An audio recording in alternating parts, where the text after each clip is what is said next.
When the world froze, Untold Ice Age Stories, Kael's eyes snapped open at dawn's first light. He peered out from the lip of a rock ledge into a world of ice and wind. Pale sunlight glittered on the endless snow. He shivered, drawing the thick fur cloak tighter around his shoulders as the wind tugged at the camp. The smell of burning wood rose from their fire, mingling with the earthy scent of wet fur. Around the small flames, the Aruk clan lay wrapped in hides, a circle of warmth in the cold. Night had been long and dream-haunted. Kael had dreamed of prowling wolves and advancing ice. He blinked, still feeling his heart pound. Smoke spiraled upward from the campfire, like wisps of yesterday's dreams. Kael shook his head to clear the last fog of sleep. He took a slow breath, savoring the warmth. Alone with the dawn, he felt a quiet determination. "Taru," he whispered, waving a hand. His younger sister stirred by the fire's edge. "Time to wake." Taru squinted at the light and yawned, stumbling to her feet. Kael passed her a roughly carved antler spoon filled with warm broth.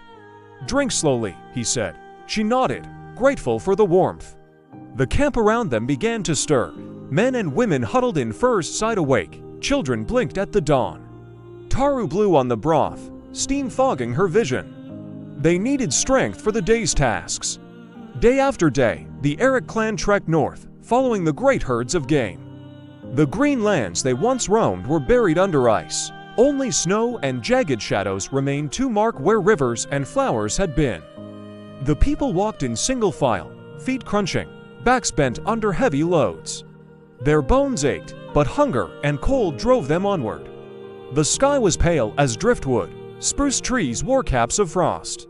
Even under this fragile sun, Kael felt sweat on his brow, nerves or effort he did not know. Each step grew heavier, ankles sinking into soft drifts, packs weighted with dried meat and bone tools. The clan moved silently, every man intent on survival. For Kael, every breath filled his lungs with crisp air like burning cold. A sudden tremor of wind brought a distant sound. Kael paused, listening. Off the ridge, something moved, heavy footfalls knocking at the silence. He squatted on the frozen ground and traced shapes with his fingertips. In the crusted snow were massive prints. Kael's breath caught. The footprints stretched longer than a man's leg. He leaned back, eyes wide. "Woolly mammoths," Kael whispered, awestruck.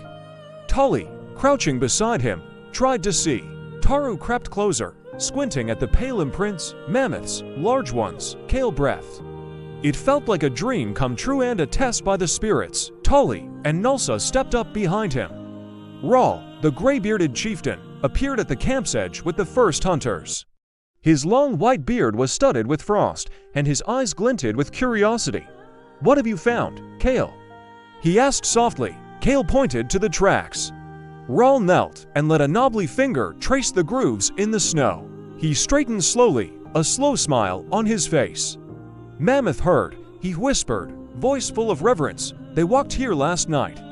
This is what we have waited for." Then, glancing around at the assembled hunters, he added, "We honor them tonight, if it is the spirit's will." Excitement and tension rippled through the clan. Spears were checked, cords were tightened.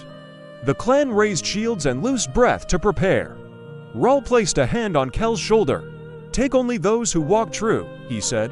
"Tully, Nulsa, Kael, you three lead the hunt. The rest stay with camp." He touched Taru's forehead briefly. "Protect the fire, little sister." Taru nodded, eyes bright. Tully grinned and stood tall. "We will bring back plenty," he promised with a grin that belied the thin set of pain in his face from an old wound. Kael and Nulsa counted their tools silently, then slipped into the forest shadows under Rahl's watchful gaze. On the ridge above the valley, Kael led the two younger hunters through powdery snow. Mist clung to his eyelashes. Pine trees on either side bent low under drifts of snow. Every breath they took clouded white in the cold morning air. In the distance, the herd waited. Below, on the frozen plain, at least a dozen shaggy mammoths grazed or pushed snow with their tusks. Steam rose from their curled tails and snouts. Kael signaled to Tully and Nulsa. They fanned out. Kael crouched behind a low snowbank, fingertips pressing aside fresh drifts. He could almost hear a mammoth's exhalation, a warm sigh in the freezing air. Ahead, he spotted two bulls standing on the herd's edge. They were enormous, with thick curved tusks and long brown-gray fur.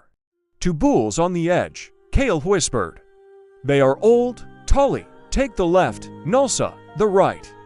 I'll drive the nearest one toward the hollow." Above them, a cream-colored shape stepped onto a rocky overlook. Solha, the great saber-toothed cat, watched the humans and herd below with golden eyes. She crouched low, fur rippling, her nose twitched at the scent of blood in the air, the excitement of a hunt. But these men had found the mammoth before her. She would not interfere. She settled down to watch, intent on whatever prey might fall. Kael took a breath. The first sun of day painted the mammoth's shaggy coats in pink and gold. The leader bull raised its trunk and snorted. "Now," Kael hissed. He heaved his spear through the cold air. The spear flew straight and struck the mammoth's flank with a wet thunk. The bull trumpeted in terror and pain, a sound like distant thunder. It spun and charged blindly away, gathering speed. Snow exploded from its feet. Tolly sprang from cover, roaring, club raised. Nulsa gripped his rope spear. The mammoth's tusks gleamed pale in the cold light as it rushed on. Tolly darted to one side and struck the air. The bull swung past his club without hitting him. The great beast's momentum carried it toward a shallow, sunken clearing. Nulsa wound out his rope and flung it as he ran, tangling it around the mammoth's hind leg. The bull staggered and bellowed as it fell to one knee in the snow. Kael darted forward and thrust his second spear down into its shoulder. The mammoth roared, an echoing fury that rattled Kael's bones. Nulsa yanked the rope to tighten it. Tolly skidded forward and hammered a large stone blade into the beast's rear. With a deafening crash, the bull lurched and collapsed fully onto its side, the snow around it turning dark. Sand and shredded ice spun around the hunters in the chaos of that final struggle. Red blood stained Kael's gloves and splattered the snow. The mammoth trumpeted once more in final agony. Kael felt a sudden emptiness as he slid off onto the cold ground, watching the great beast's head falling still. Tolly, breathing hard and clutching his own wound, stumbled up beside Kael. He gave a weak laugh. "We live," Tolly panted, and clasped Kael's arm. Nulsa knelt in the snow, pressing his palm to the fallen bull's massive chest. Far above on the ridge, Solha hissed, the men had taken her prize today. She felt her pride sting with frustration, but even she would not challenge those who had felled a mammoth. With a final glare, she turned and slipped silently back into the rocks. Below, a pack of hungry dire wolves edged closer, drawn by the commotion. But the sight of the fallen bull and the sudden thunder of hooves behind them made even they hesitate. Unseen by Kael, the rest of the herd had paused their grazing. Then, with a trumpeting cry as deep as an avalanche, dozens of mammoth feet began pounding toward the hunters. Out of the swirling snow came the mammoth herd. The lead matriarch crashed through a gathering drift, her great horns lowered. The dire wolves howled and retreated into the woods, unwilling to confront the entire force of giants. The remaining mammoths surrounded the fallen bull, bellies to the sky, mourning a fallen kin in a silence that only the wind understood. Kael felt a chill that was not from the air. As the herd moved beyond, he and the others approached the carcass. Kael knelt and placed a hand on the cold ivory of one tusk, closing his eyes.